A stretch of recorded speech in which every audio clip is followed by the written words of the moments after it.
practice. Well, we'll call it negative, but in actual sense, scientifically, there's no result as negative because it's also a learning curve. It was a learning curve. Today we are talking about winning in 2023. We have to learn that we're evolving, so we think about partnerships. So we bring our forces together. That could be something you're very good at. Maybe you're the one that's self-defense. Why I do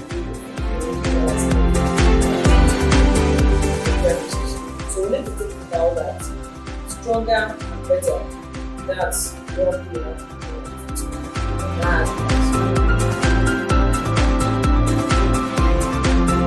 Good morning, viewers, and welcome to the CP ACCELERATOR Show on this maiden edition.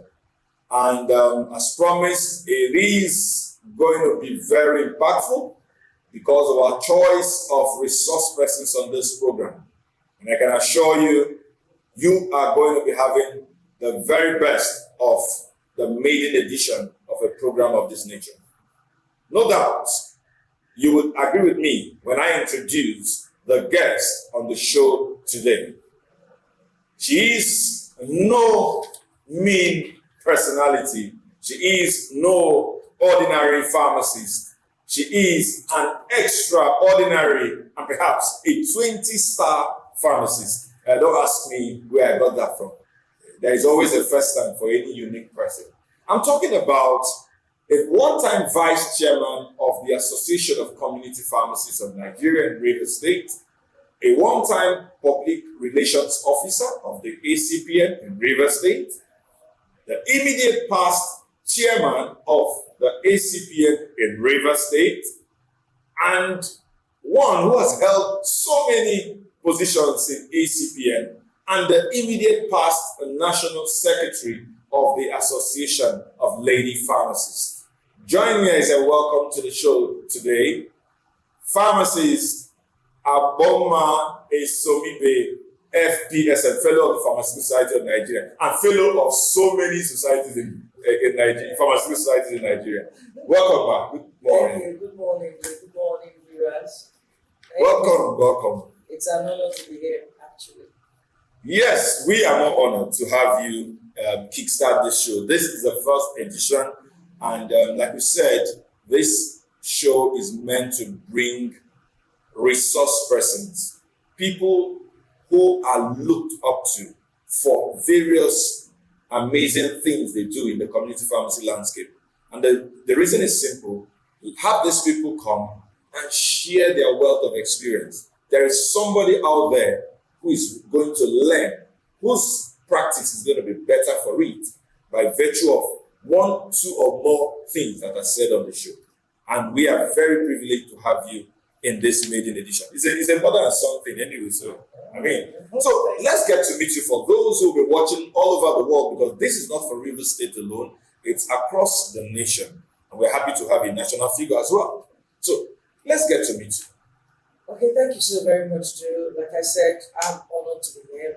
My name is Agbomma, pharmacist, Mrs. Agbomma Esom-Ibe. And that's it. Okay, fill up the first episode. And I'll keep it as simple as that. Well, yeah, we know you. You always keep it simple. But I know our viewers would like to know perhaps your qualifications, place of training. Perhaps there will be some alumni who will be watching. Oh, okay. And where you work and how long you've been in this practice. Okay, I'm a community pharmacist, and I happen to be the managing director of AB Pharmaceuticals Limited, sited at 48 Agbomma Road in Port Harcourt, Rivers State. I trained in the University of Nigeria, so that I'm in Lioness actually. But again, I also got my master's degree in pharmacology from University of Port Harcourt. So I'm a citizen of both nations. Okay. UNM, Uniport. Great institutions, if you ask me. Thank you. So many people want to say Uniport is not a great one, but we know that in the scheme of things, I'm a product of Uniport anyway. All right. So looking at the year 2022, today we are talking about winning in 2023. That's what we'll be looking at. And what a way to start the show by inspiring our viewers to get the best in practice this year.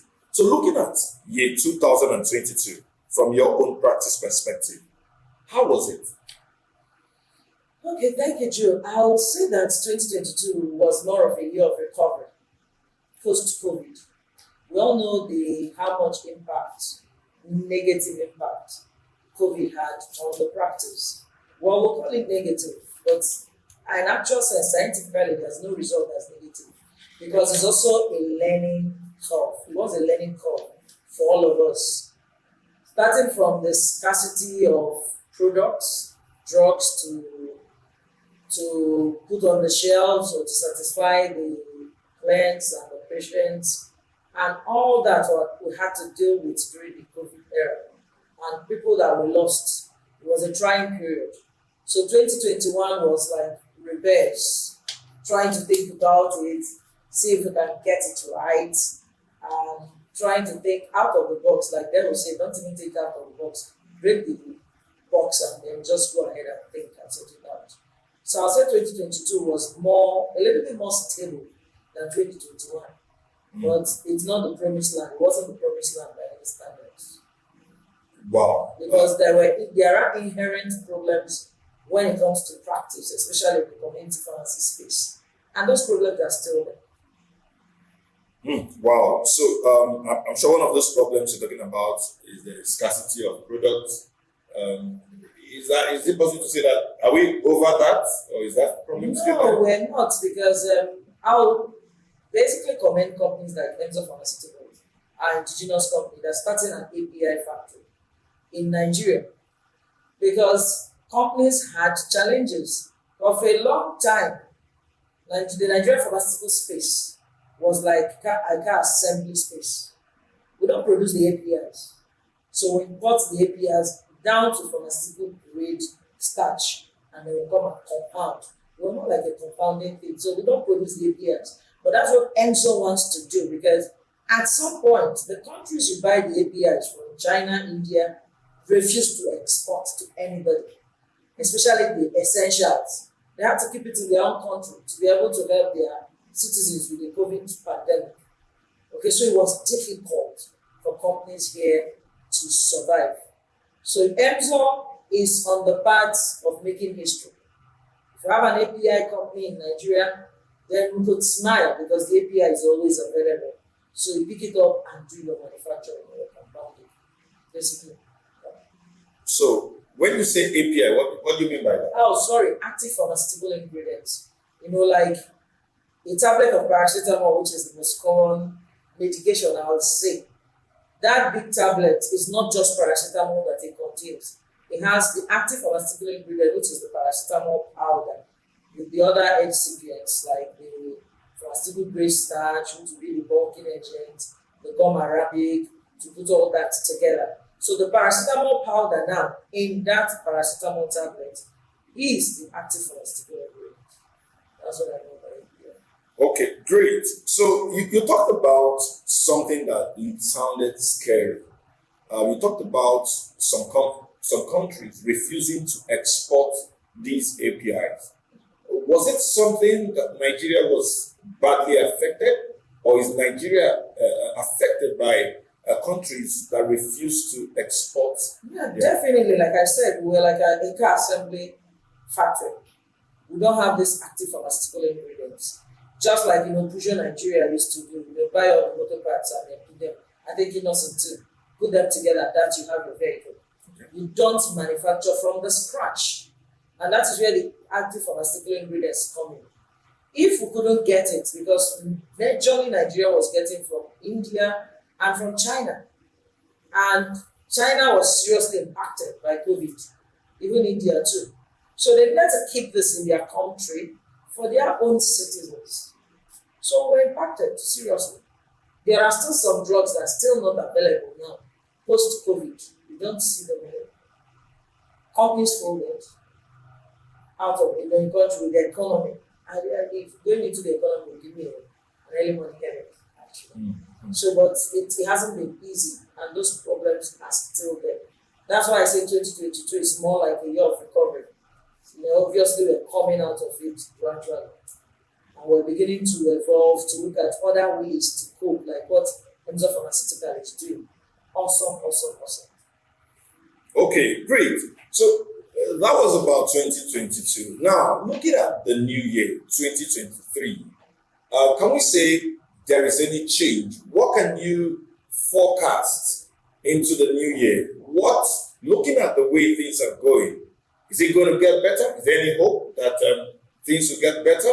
What can you say about the pharmaceutical sector, the community pharmacy, and 2023?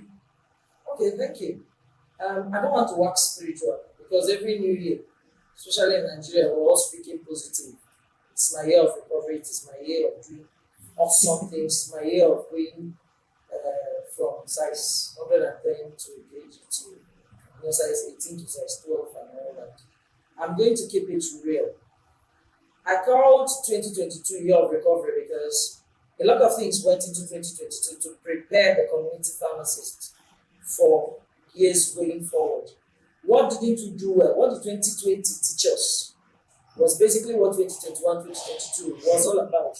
How are we going to learn? What are lessons learned? How do we go forward? A lot of horizons were opened. Part of it being vaccination.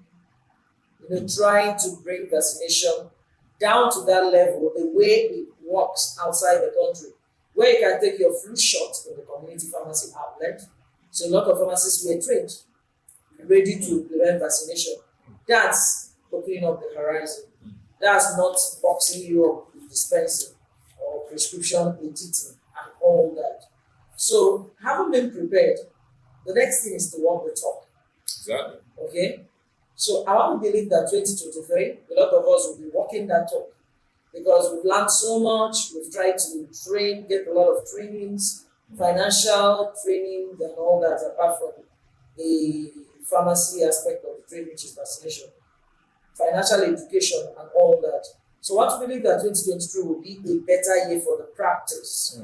If and only if the government helps us and the citizenry too, to keep a sane environment during the elections. Lots of things are happening in the country, the monetary policies, how they will implement it, Naira notes have been changed, but you can't even access the new notes. And then we're going cashless. You have your POS. The POS keeps on declining payments. So you're fighting with your clients, you're fighting with your bank. How do you go cashless when the cashless mechanisms do not work? So those things affect business. Security affects business. Okay? Anywhere there's insecurity, no business thrives there. It kills business. So all those things are the likely challenges we might have, plus the inherent challenges we always had in the society, especially in the country, when it comes to community pharmacy practice. Apart from that, having been equipped with the opportunities provided for community pharmacists at the national and local levels, it should be a better year. Bearing on that, all those I mentioned, it should be a better year. Okay, it should be a better year. That she has said, that she has prophesied, but she said, you need to walk the talk. The community pharmacists will need to walk the talk. We will be right back in a short while we go for some commercials. When we come back, we will be looking at what are those practical solutions that can help the community pharmacists circumvent the possible challenges that may be encountered in the 2023 business year, looking at the challenges experienced in the past years. We'll be right back. Please stay tuned. This episode is proudly supported by Kinomal Forte, a brand of artemether-lumefantrine anti-malarial tablet, and Kimbrex, a leading brand of celecoxib capsules, providing excellent pain relief all day with less risk of bleeding and gastrointestinal side effects compared to other NSAIDs. And New Malt, a unique and highly sought-after brand of multivitamins containing ginseng, selenium, aloe vera, and other minerals for all-round vitality and immune support. All from the stables of Kingsley Pharmaceuticals Limited, located at Kingsley Foundation Complex, Kilometer 100 East-West Road, near Romodera Junction, Port Harcourt, Rivers State. call 0803 494 6900 or 0805 901 3884.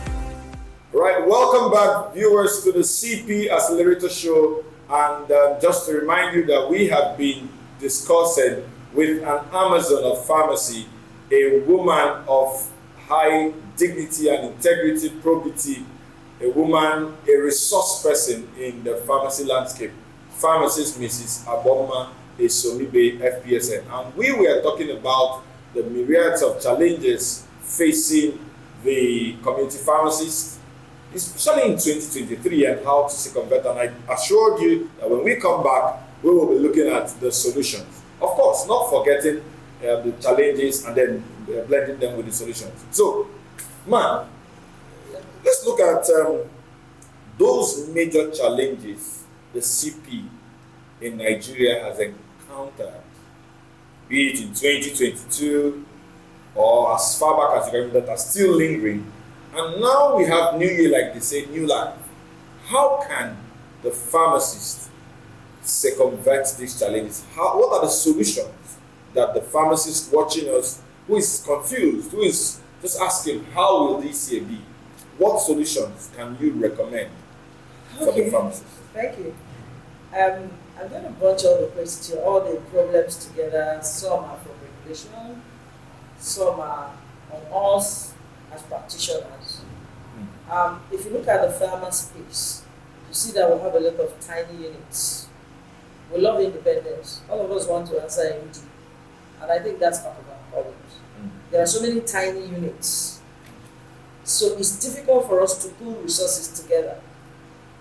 We have groups that have tried to come in to do aggregation, like you know about the Pharma Alliance group, you know about the My Pharmacy group.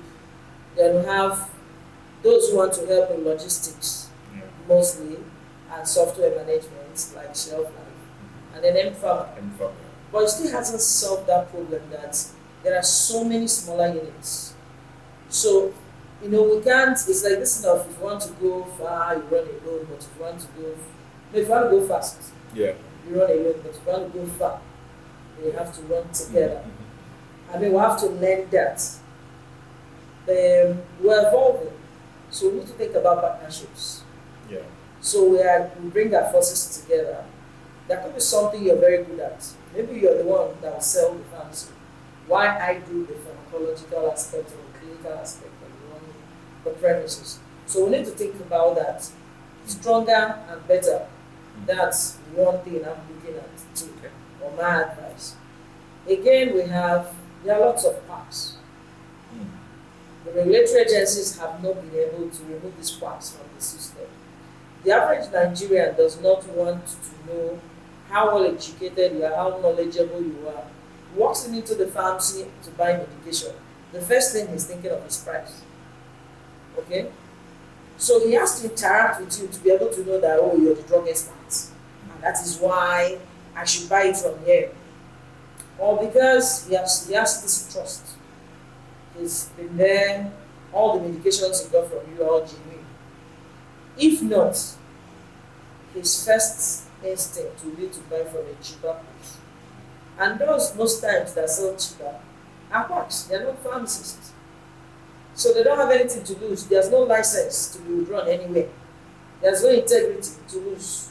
So they put all sorts on their shelves and they sell. So that's affecting the practice. So I put that on the doorstep of the regulators. And again, partly on the doorstep of colleagues.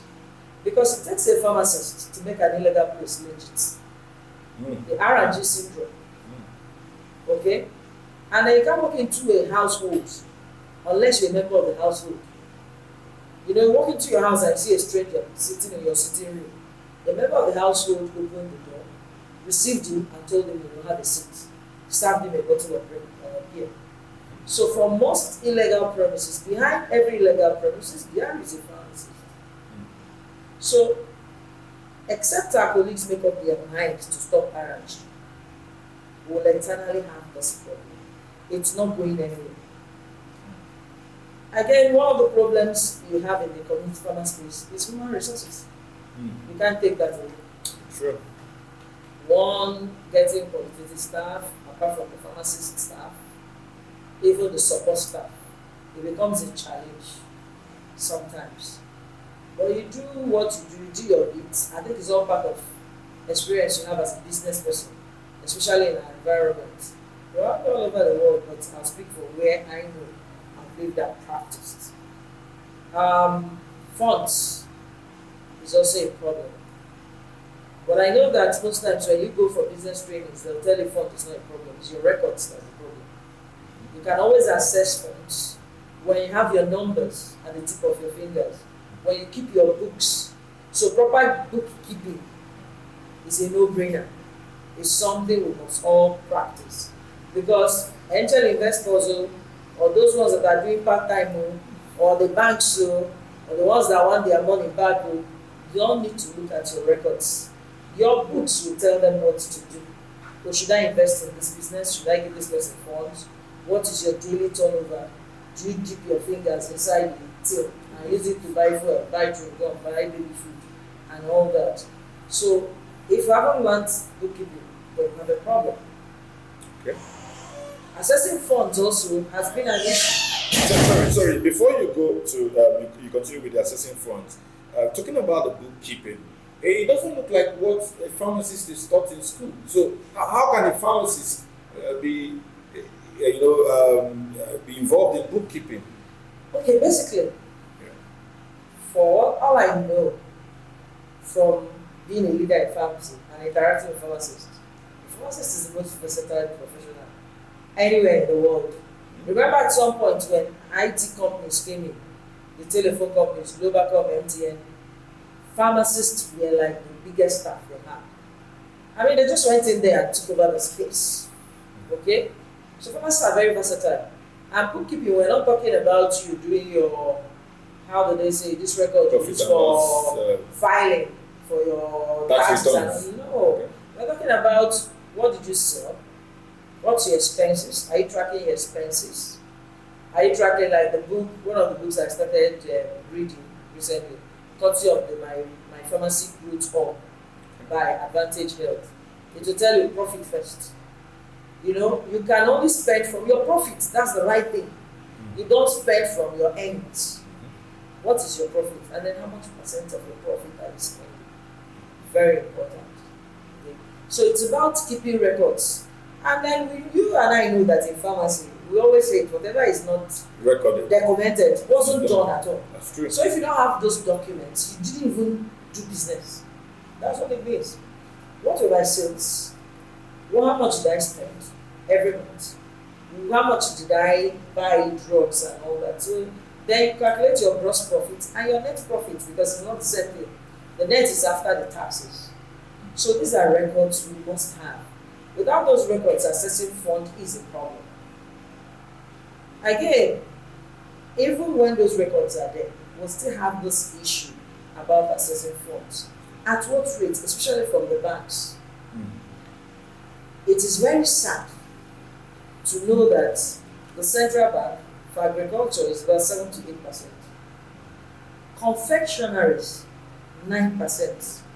For instance, Joseph, you know what confectionaries are?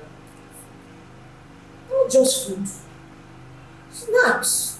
I mean, agriculture I can understand. I'm talking about plantain here, I'm talking about rice. Yeah. Confectionaries, sweets that have kept some of us the way we are. We are still overweight and all that. And the CBN gave them facilities at 9%, single digit loan. And we're talking about drugs, Life-saving. medication. Yes, that should be considered an emergency kind of supply. Okay? And you can't access the loan in this country as a pharmacist, a 1-digit loan. It's not possible. 20%, 25, 30. Really? I think the list That's almost like the markup of. Yes, I think the list is 15, 18. Wow. So that is something the government needs to look into. Let us have a single digit loan so that these people can grow these businesses. See, you can do all the diagnosis you want to do in this world. If you don't do medication for those diagnoses, that patient is going to die. Very true. Yeah, so Because you have to solve the patient's yes, problem. drugs are lifesavers. Very true. They are the problem-solving part of medical practice. So it is sad that even when you're able to have your documents and all that, you can't access one digit more in pharmacy. And I don't understand it. If confectionaries that is dealing with us health-wise can get 9%. Oh my God. I mean, let's just get the 9%. We're not asking for so much. Yeah. We're not just saying, okay, agriculture is not vatable.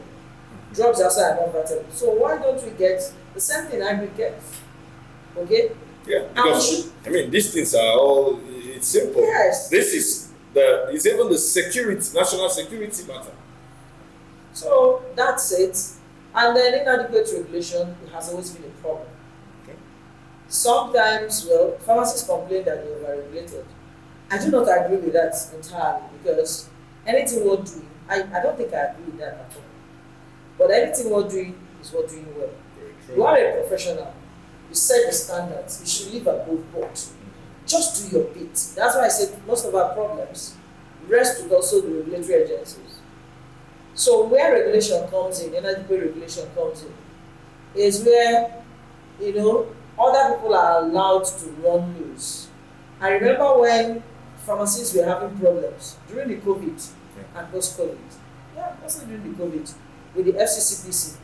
That's the Federal Competition Consumer Protection Commission. Yeah. It was like all the searchlight was, how many vitamin C are you selling? Who's selling it? How much are you selling? Yes. They didn't bother to check the importers or those who sell to the farm, because you're going to buy for how much, you're going to sell for how much. What? You're not running charity. Yes. Whatever you paid for the drug will determine how much you will sell. And it is unfortunate that we have such an agency that's very active. I give it to the DG or MD.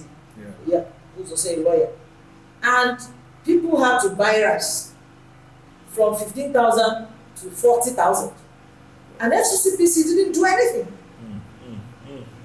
Yeah. Fuel woke up in the morning, one morning, from 150 or 160, fuel became 350. Nobody's doing anything. And they forget that as a businessman, pharmacy is a professional in business. I provide my security. I provide power for myself. A lot of us have inverters. We have generators. So you have like 2 backup. Because you see never once you don't do. Thank you for watching today's episode.